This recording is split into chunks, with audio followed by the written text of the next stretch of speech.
Remember that record-shattering hailstorm we had last year? We know your insurance company sure does. It was the most expensive ever, this causing more than $1.5 billion in damage. That's just across the Front Range. Well, it's that time of year again. It's hail season, and Colorado is one of the most hail-prone states in the country.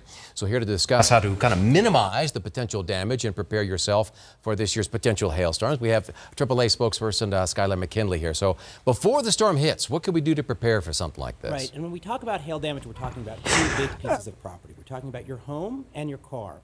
On the home side, there's a lot you can do to make sure your roof is in the condition it needs to be so that it can withstand a lot of these storms. So maybe not today if it's rainy, but in the next couple weeks, go up on your roof and check for any worn, curling, or missing shingles. Get those replaced. And if you're replacing your entire roof, hey, consider using impact resistance materials. Ask your contractor. Underwriters Labs Class 3 or 4 materials, those will hold up to a hailstorm. And sometimes it's dangerous to get up on the roof, so maybe some citizens might want to just find somebody to do that for them, but nonetheless, it's a good thing to check. Exactly, and even if you don't want to get up on your roof, the thing to check with your car is to make sure you have comprehensive coverage, right? And we hear a lot of these terms in the insurance industry a lot, collision or comprehensive. Comprehensive means it covers your car if it's not been in a crash.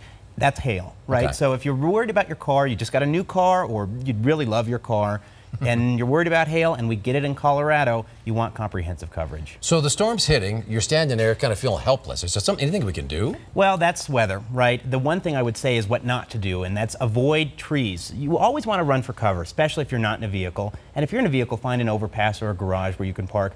But if you're out and about and you're looking for shelter, avoid a tree, whether that's in your car or just you, because limbs fall, and the damage from a falling tree branch or a major part of this tree is going to be way worse than that hail. Okay, real quickly, before we run out of time, if storm hits, you do have damage, what's the first thing you do? Call your agent right away, and be wary of anybody selling you anything door to door saying, we'll fix your roof for this great deal. Call your agent first. Colorado requires licensing of contractors at the municipal level, so you really want to be working with the pros. Right. Good advice. All right, Skylar, thank you. Thanks. All right.